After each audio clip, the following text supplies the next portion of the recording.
pushing all the buttons. We be live now, folks. We be live.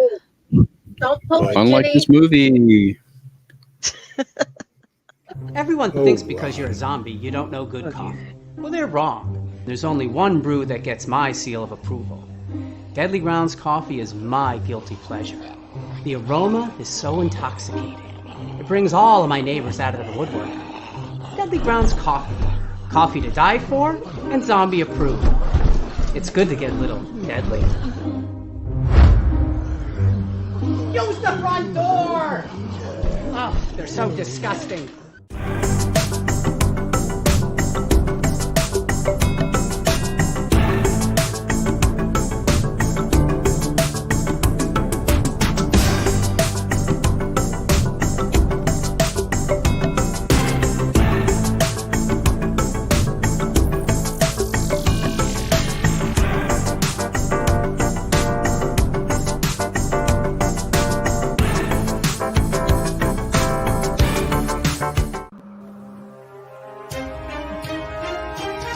The Dorkening and all affiliated shows are not intended for anyone under the age of 18. The following may contain discussions or scenes that have adult situations, graphic violence, nudity, strong sexual content, and graphic language. This show is intended for mature audiences only. Viewer discretion is advised.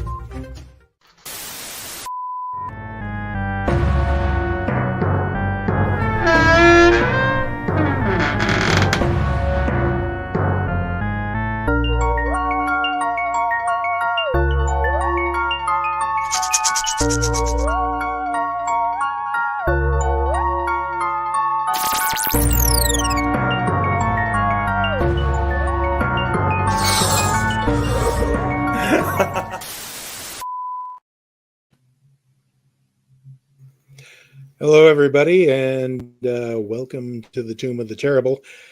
Tonight, we once again have to figure out, is this movie really bad, or is it just Italian? We seem to be getting a lot more of those now. To help me suss this out, we have Delphine over here. And then Hello. Friday in Chaos down there in the corner. Hey. And also Ron right underneath me. So. And yay, Stefan made it. Yay.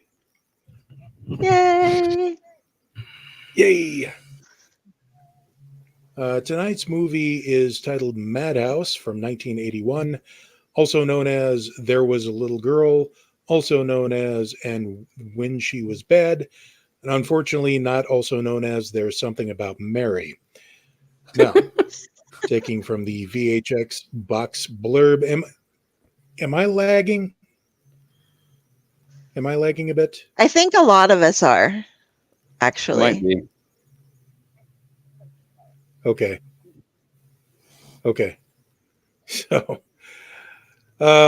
taken from the back of the one of the VHS releases, Julia sits paralyzed with fear, the vicious dog snarling at her, its razor-sharp teeth gleaming, ready to attack, waiting to kill. The dog's master, her insane sister, stands by laughing, enjoying the terror she inflicts. Julia's nightmare has begun. They were identical. They were identical twins, both stunningly beautiful. But Mary, now grotesquely deformed, holds Julia responsible. She's going to make her sister suffer, just as she had suffered. Down in the basement of her home, the bloodbath begins. One by one, Julia's closest friends fall victim to Mary's insane vengeance. 3 meet savage ends as the killer dog rips them apart. 2 more are brutally murdered, sliced open by the jagged edge of Mary's butchering knife. Now it's Julia's turn. Oh, good. So now I don't have to watch the movie after all of that. So, Why don't you just tell the whole movie on the back of the VHS box? That makes a lot of sense. They were trying to save you. They knew this movie was so bad. They were trying to save you from watching it by giving you the entire movie on the box. They forgot the nursery rhymes, though. Well, that was one of the VHS copies. You could have saved us That all a was one lot of of the time, VHS James. copies. Just.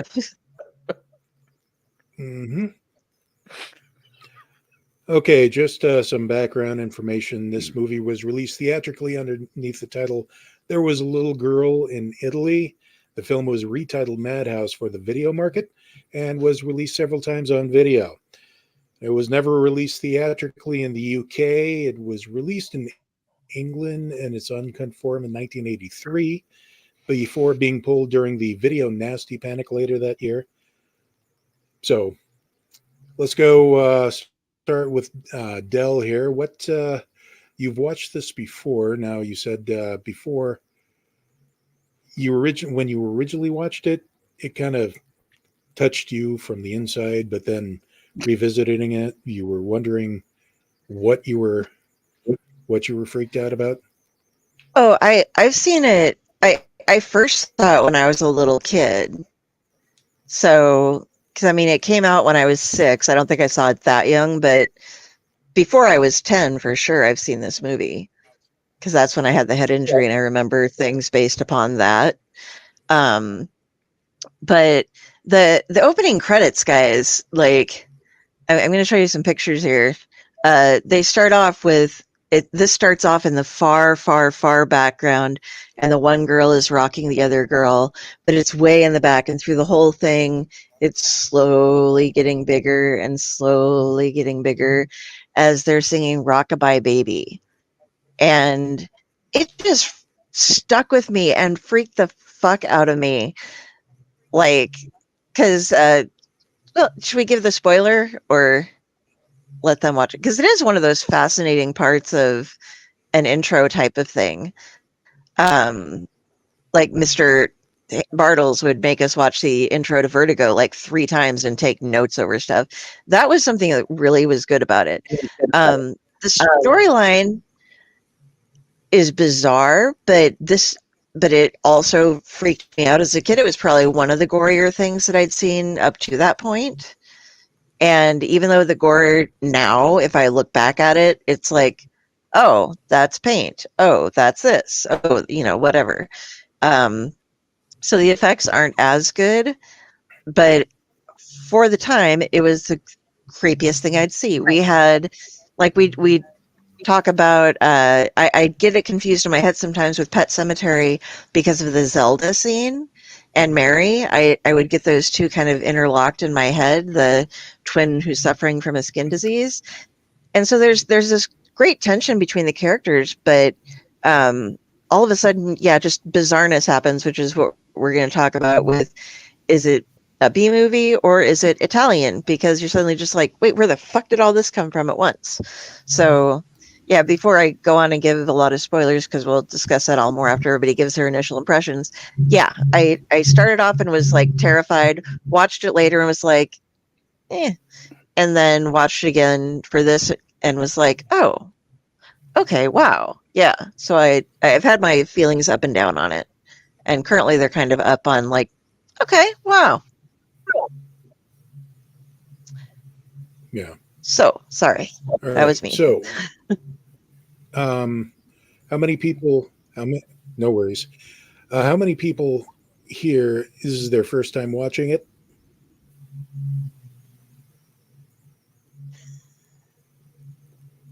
Okay, so Dell was the only one who has seen it before. Friday and Chaos, what were your initial thoughts on this? It looked like one of the movies I'd been watching with my mother-in-law, one of those thriller-type horror movies that it feels like I had watched it with my parents when I was younger type of thing, but I don't remember it at all. That was my initial thoughts of the movie. I don't remember.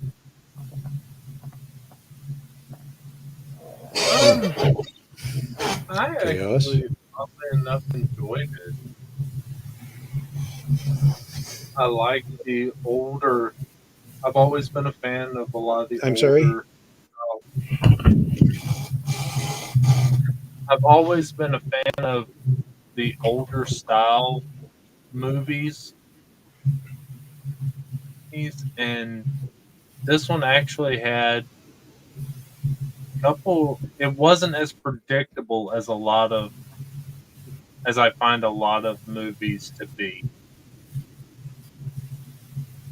Okay. There was a couple of twists that I didn't quite predict. That was good. I liked it. So, okay. So, Ron, we've come to you now. This was a movie that I felt so meh about that I couldn't even come up with a good rant for it. Partially because I really only have one major point of contention with this movie. The one thing that really bothers me more than anything else, and it's the supposed plot twist when you find out who the real killer is and what is actually going on. And we can delve into that more as we go along. I feel like this is a movie that had a great setup, had a great concept. It starts out laying out exactly as you would expect a movie of this nature to do so, and everything is fine. I'm perfectly okay with the movie and everything up to that point until they get to the plot twist. But it was so bizarre and took me by such surprise that it threw me out of the movie, and I just thought, okay, that's just stupid. And then it sort of took away from my enjoyment of the rest of the movie because the plot twist was just so random. But other than that, it's not a great movie, but it's not a bad movie either.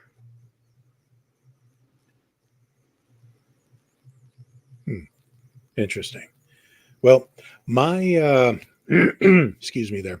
My initial thoughts on this is this falls squarely underneath. This is definitely an Italian film made to look like it was made in America.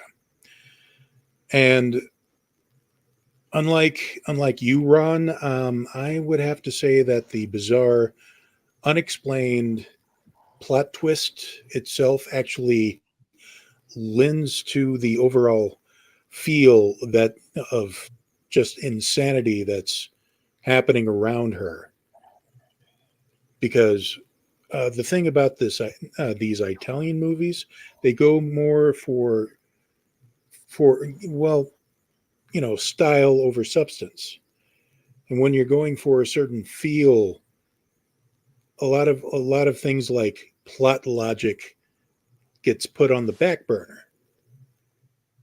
And also, let's face it, that the Father James, the uncle character, was just delightfully insane when he finally comes up to it.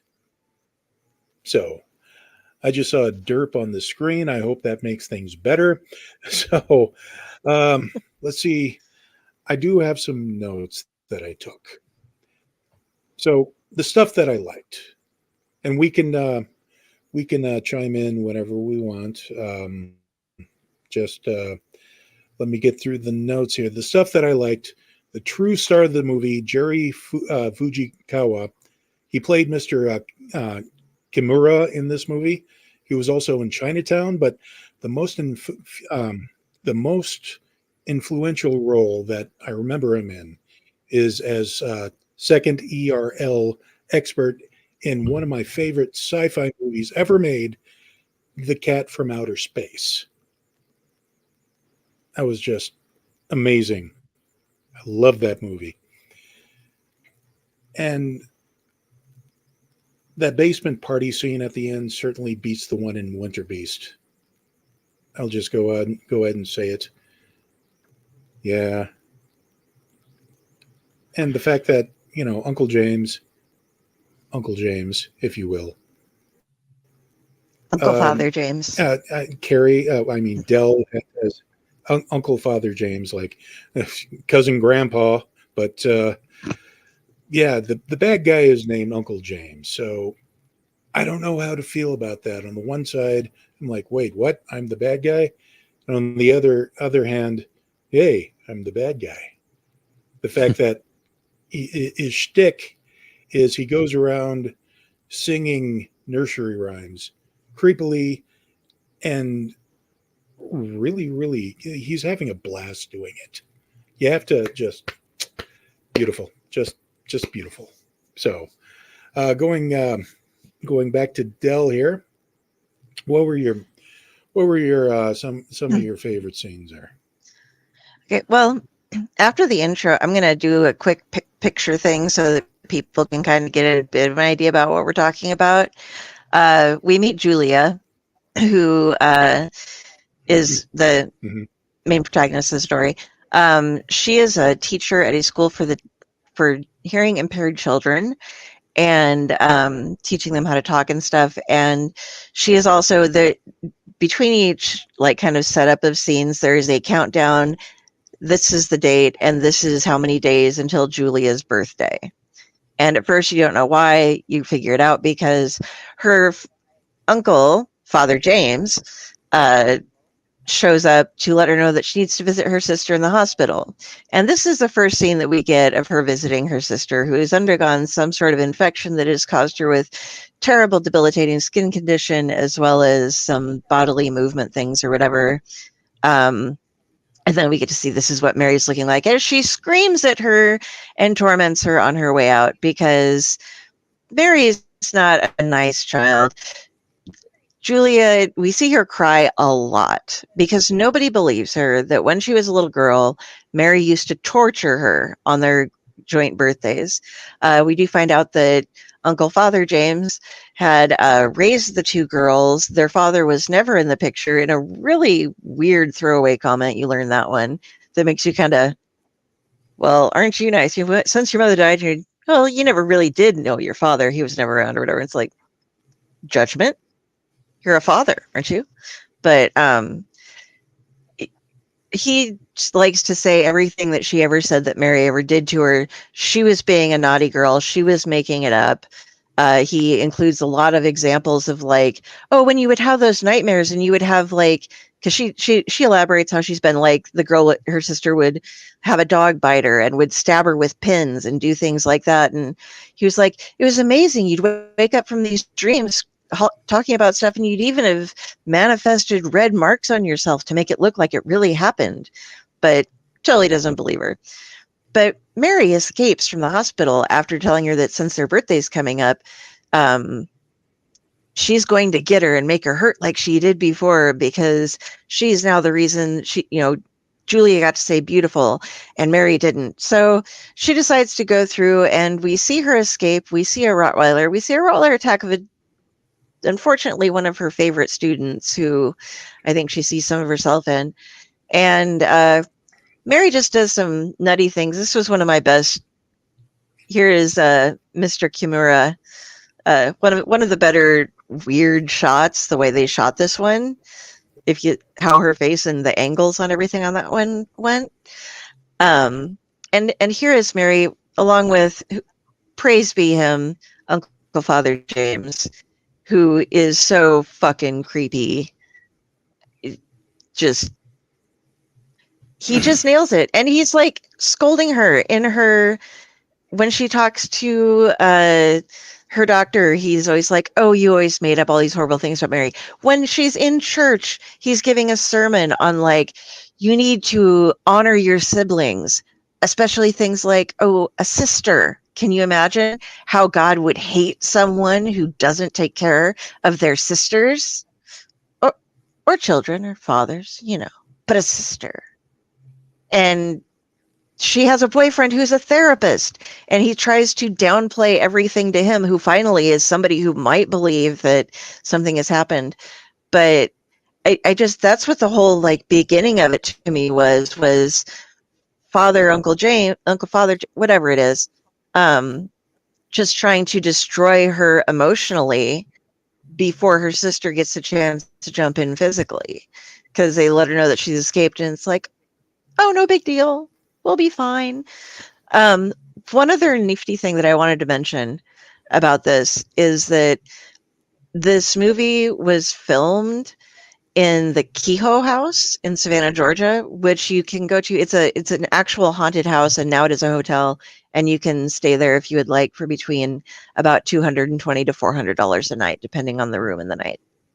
But yeah, so no, I thought that the build up to it was, like I said, he was destroying her emotionally, and it feels like maybe that was something that had been going on since she was a kid, since he made references, which is why she is no doubt insecure constantly, because she never had any foundation for someone who believed in her ever since she was a child. That's what I got now that I've seen it multiple times. Right. Okay. So, Friday, do you have what were some of your favorite points on this? Okay, I just loved all the scenes when you see Uncle Father James just totally decide, you know what?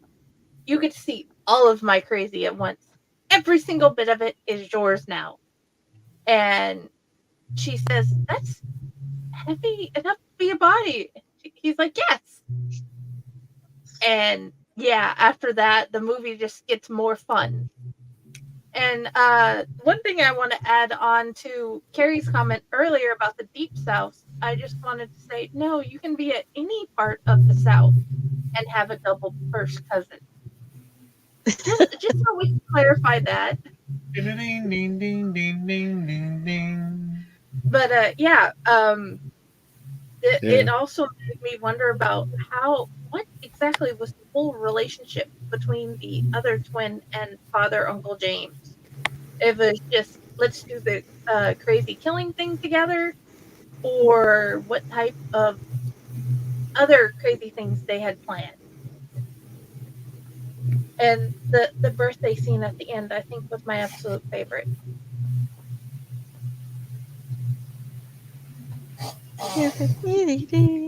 Okay. Yeah, that was something of that was a very amazing looking cake they had there. So, Ron, did you have any favorite points on this? Favorite points. I guess my favorite point was when it was over. Let me think. I think the beginning is okay because I like the way that it's filmed. There were a few things that I found very interesting about some of the kill scenes in and of themselves. One is that not all of the kills were attributed to Mary. In fact, I think she only had one on-scene kill, and it was Kimura in the basement. Uncle Father James had one on-screen kill, and it was the neighbor lady, and all the rest of the kills were attributed to the dog. Now, whomever was commanding the dog, because Mary said that she could do it, but obviously I think Uncle Father James had some control over the dog as well, because it did not attack him when they were in the same room. They killed the deaf kid that Julia was thinking about adopting. They set up a relationship between them, and I thought that was pretty good. But then they end up killing that kid, but you do not see his death on scene. It is implied. And I thought that was really interesting for the time that this movie was made.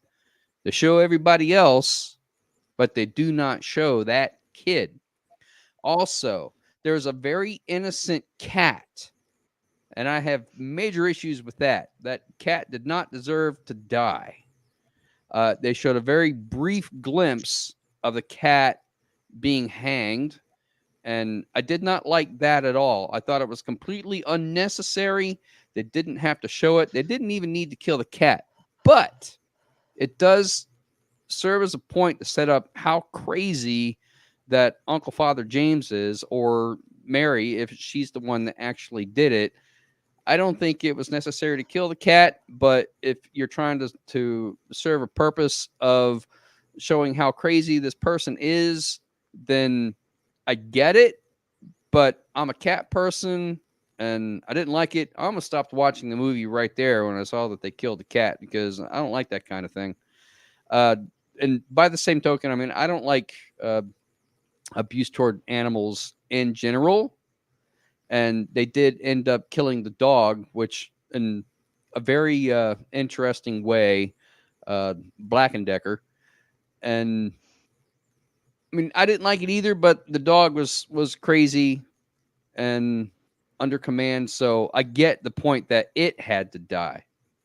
So it was the one that committed a lot of the kills. So I get it, but the cat was completely innocent. It didn't do anything. And then when it turns out that Uncle Father James is true, like the major killer, and that's the plot twist, then I had an issue. Like, okay, that was completely random. It was out of the blue. I don't understand it. Why didn't they set this up from the beginning? Because it doesn't show any implication that he's a crazy person and setting it up. And they could have written that into the story better so that it made more sense when it turns out that that's the case. And maybe that explains why Mary is the way that she is. Would have made a lot more sense to me, other than him just coming out and being completely nuck and futso. But, I mean, it's a movie, and it was a movie that I watched. Yeah. Okay.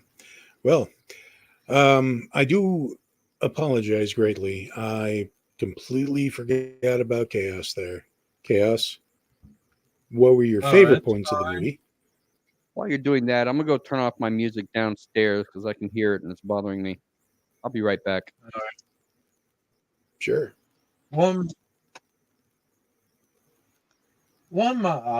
Oddly enough, one of my favorite points of the movie, he was,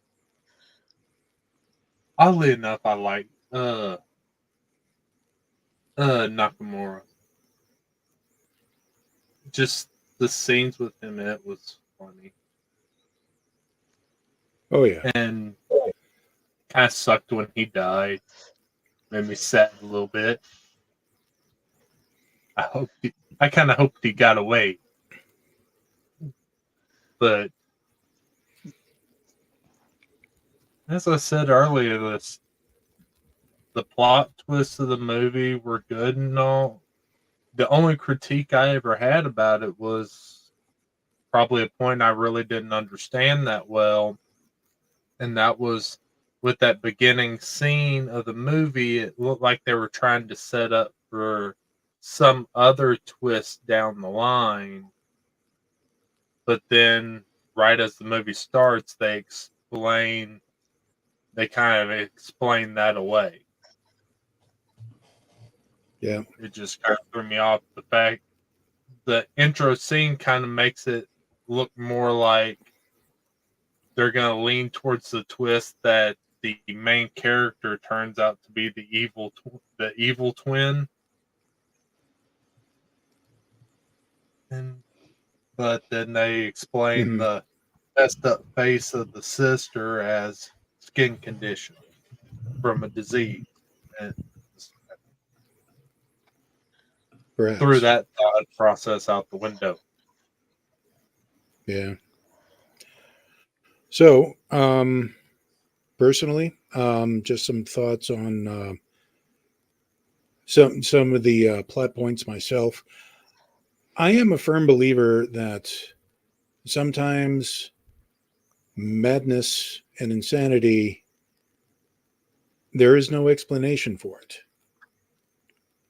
So whenever I come across a story or a novel or a movie like this, where there's not a satisfactory explanation as to the why and the hows, of the character motivation, I'm fine with it. I just go with it and seem to think, okay, he's just like that for whatever reason. I will say, however, there were some issues that I did have with bits and pieces. First of all, as to not seeing the child get killed on screen, that I think, I mean, you saw the two animals get killed on screen. If we saw the kid get killed on screen, that may have garnished an X rating. Because, again, this was 1981. Like, a lot of PG movies were getting away with a lot of things. Take, for instance, Poltergeist back in the day.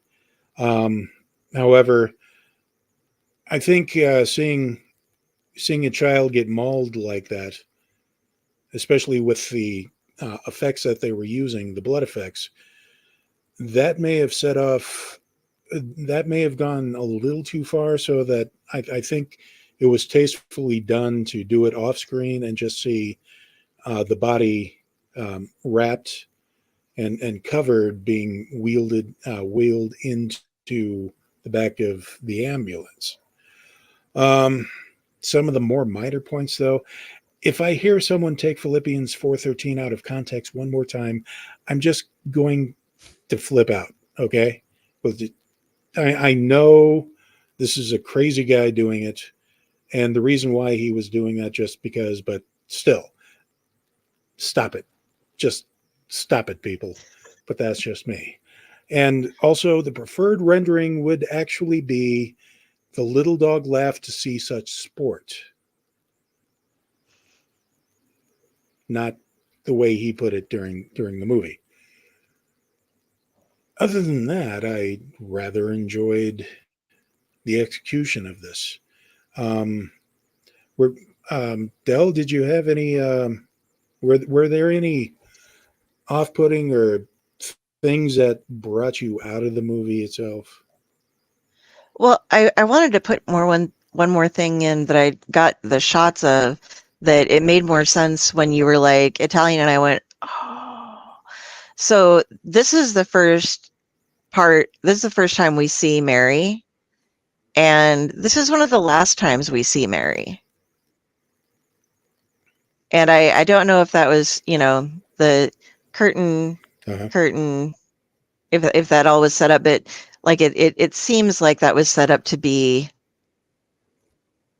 a foreshadowing type of thing, or it's too exactly the same to be a coincidence. I think they had to have planned that in shooting for some reason, if only to annoy me, or like into making my brain say that there had to be a reason that I might be missing or something like that.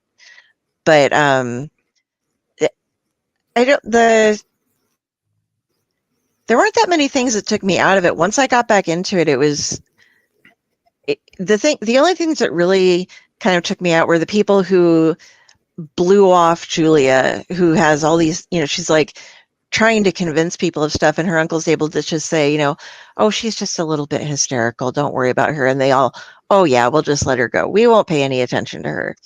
Also, Julia is not a cat owner because she holds her cat like this, and you don't hold a cat like that. The cat was trying to get away a lot because she just, you support a cat. You're nice to a cat. You don't just let them flail and try to grab them like that. And the other one weird thing that got to me, and I didn't get the picture up for it because it didn't fit, it was far too small, was when her best friend is eating her dinner or lunch break, which is a piece of pie, and she never uses silverware. She just keeps dipping her finger into it and eating. And that was just like, do what now? Why are you eating like that? She's your friend. You aren't trying to, romance her or anything. You just only eat with your fingers. I use a spoon. I use a fork. Yeah. But yeah, that's so that was one more thing that drew me in, and a couple things that took me out. Yeah. There was a slight minor incident where for myself, they say they're identical twins, actress for a dual role. You know, play both the main character and her sister with some prosthesis or something. But I think that might have gone over budget. Another minor issue, perhaps.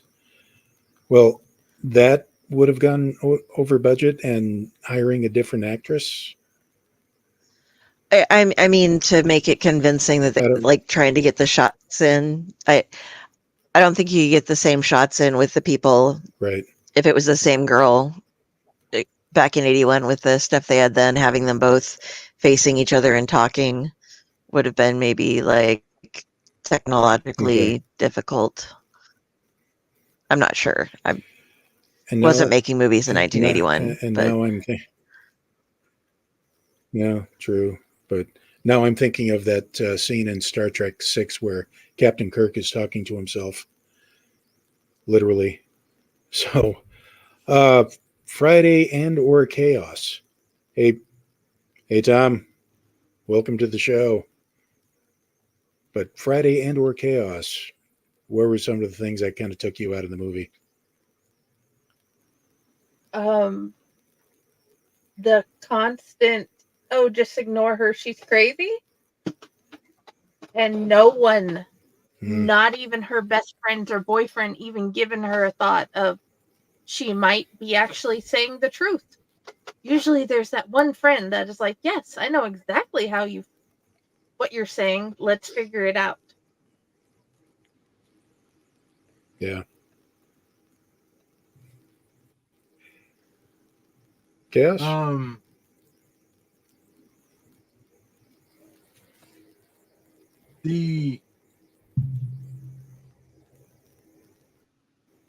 I don't know if I really had anything that really took me out of it, except for the fact that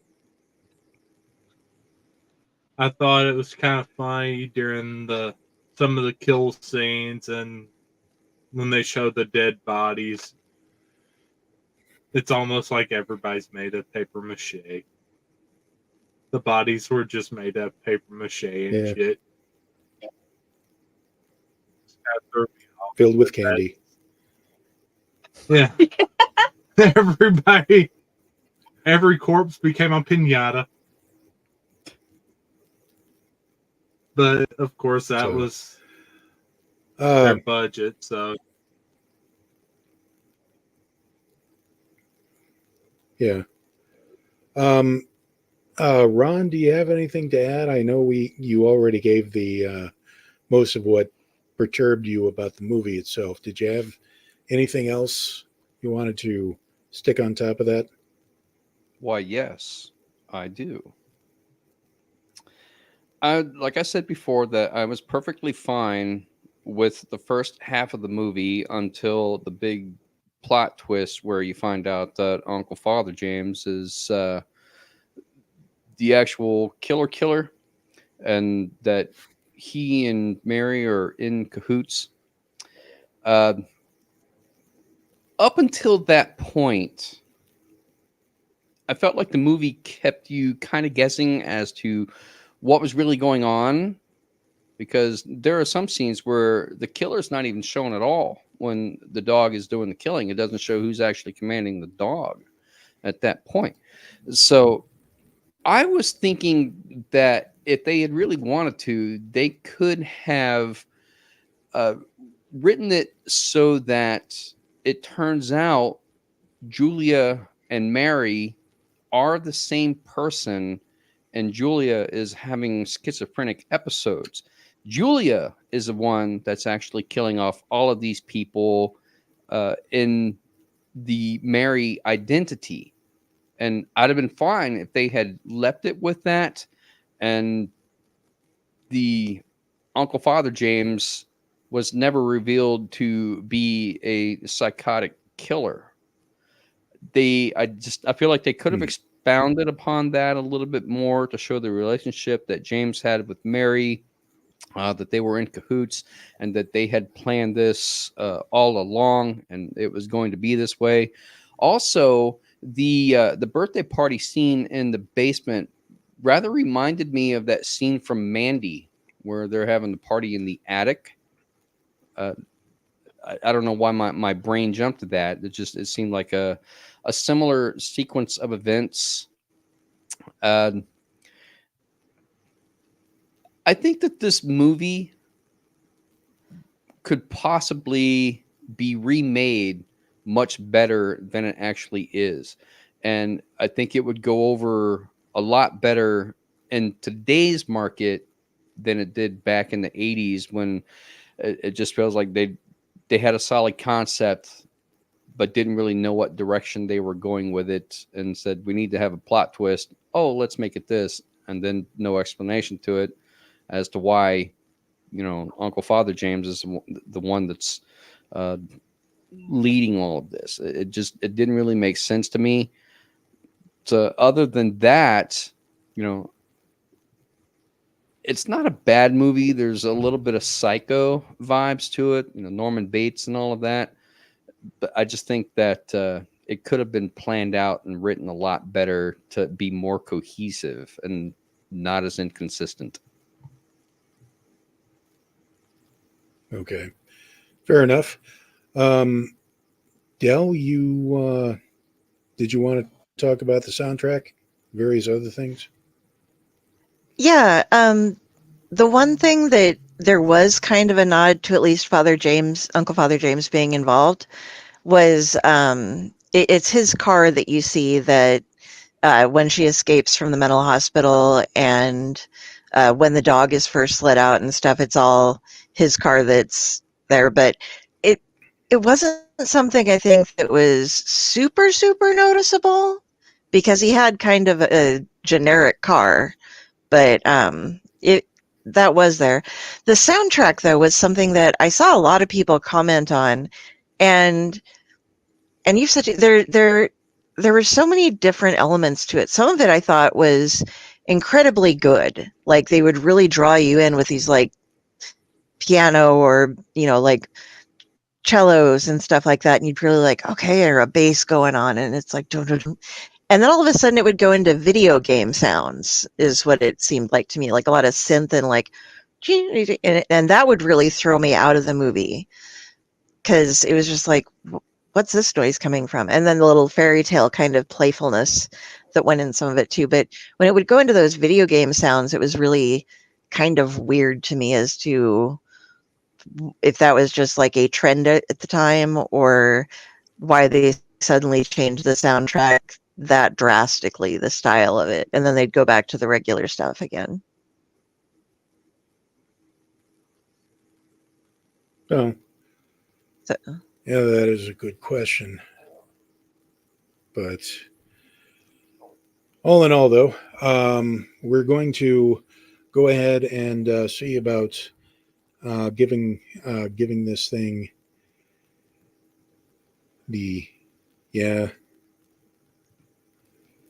we're going to go ahead and give this thing a rating, and whether or not you would recommend this to somebody else.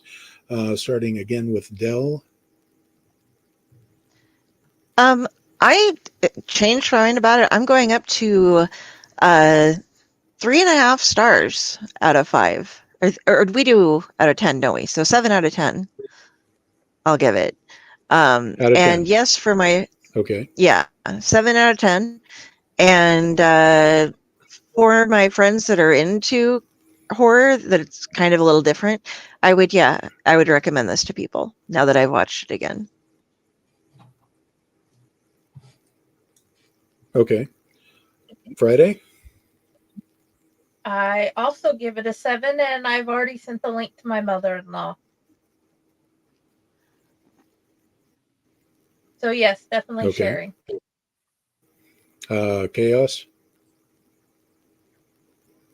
I'd actually have to stay with them at about 7 because it wasn't a bad movie. It's just different.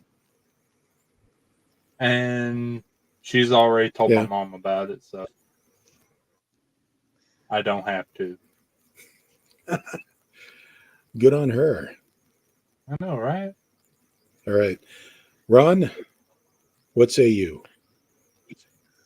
I cannot go as high as the others have. I don't feel that it's worthy of a 7. In using House of the Dead as my midline because I gave it a 5. I still enjoyed House of the Dead more than this one, so I can't give it a 5. But I thought it was maybe marginally better than Mandy. And since I was okay with the first half of the movie and not okay with the second half of the movie, I am actually going to give it a 3.5. I still feel like there's room for improvement on it. It was not nearly as bad as Prey, and this one had a solid concept, just not a very good payoff. It sort of fell apart for me. So, but since I was okay with the first half, I'll give it a solid 3.5. It still doesn't beat House of the Dead, but I cannot give it higher than a 5 because there's got to be better out there. It's fair. Okay. And right. I would not necessarily recommend this movie to other people. I would, however, watch it again for my own purposes, just to see if maybe on a second viewing I change my mind about certain things. Okay. All right.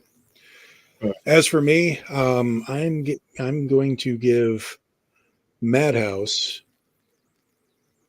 I'm going to have to go with 7 out of 10 myself. I did enjoy this on a certain cerebral level, and however,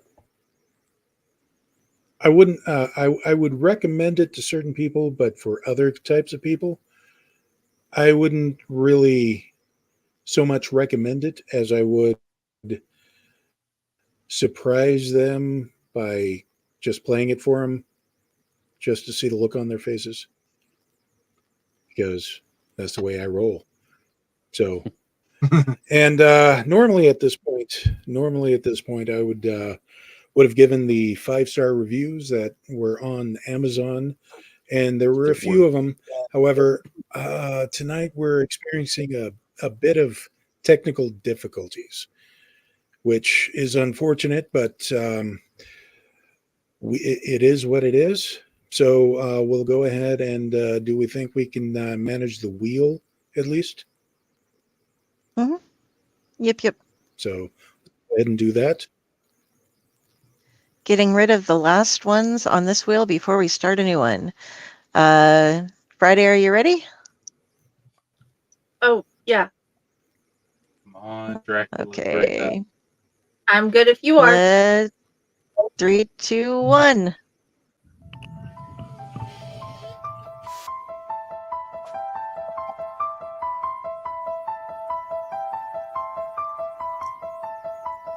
And your prayers have been answered. Yes!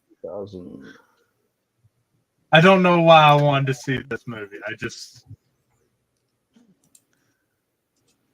It's been on my list to watch for a while because I keep seeing it on different streaming sites over the years. I'm like, I need to watch that at some point because I'm curious, but I never gotten around to actually putting it on to watch.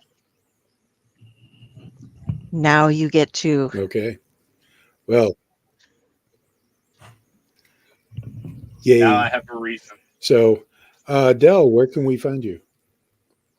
You can find me here on the Owlite Network Sundays, most Mondays, I think every other Thursday, sometimes in between.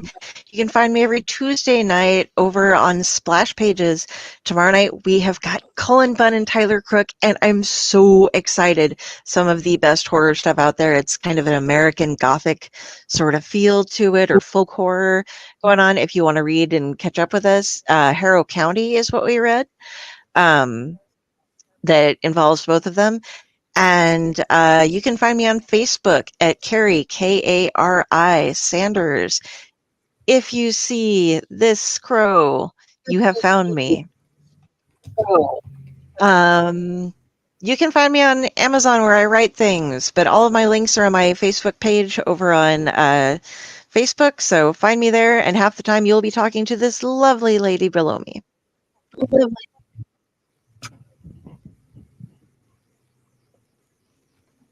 All right. So Friday, where can we find you? Other than Del's page, you can find me at Owlite. You can find me at Fakehor. You can find me at Friday with the Library in the Blue Box. And you can find me on my author page under Jennifer Elliott.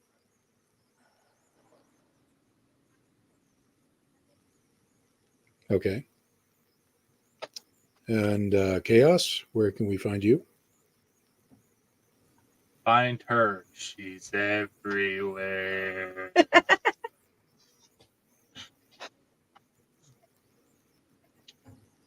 Cool. And I forgot. Ron, where can we find you? Go ahead, Friday. The Owlite Menagerie, our newest anthology, just came out. We are partnering with the Pro Literacy Foundation. All our proceeds for a year will go to them to help other adults find the success they need and get and learn how to read.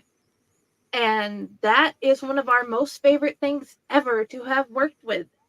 And also, don't forget to join us here on Wednesday for Unprinted Pages with LV Wosor and Serena Musgraves.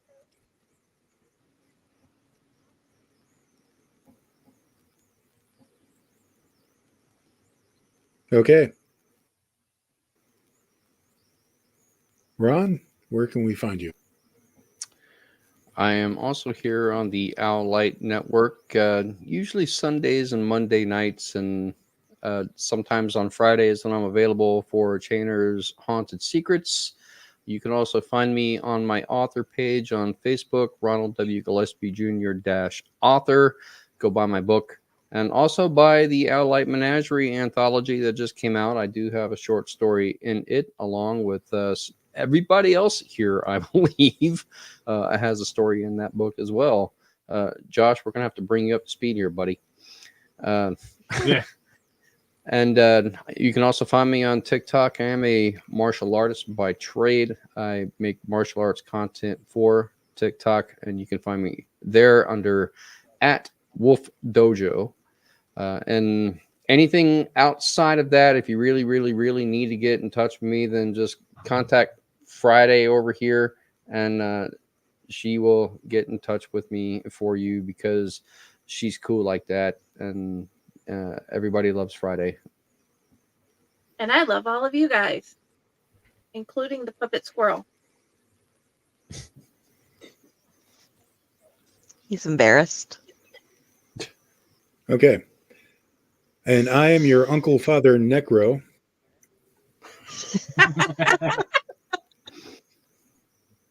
And I am your Uncle Father Necro. You can find me in a farmhouse in eastern Nebraska. You only get squirrels, but not the puppet squirrel. And when I'm not writing or podcasting, you can also find me on various blogs. And also part of the Owlite Network. And just like everybody else, you can contact her. This is Friday, and try to get a hold of me there. So until next time, seek help. Spay and neuter your friends. Read their stories.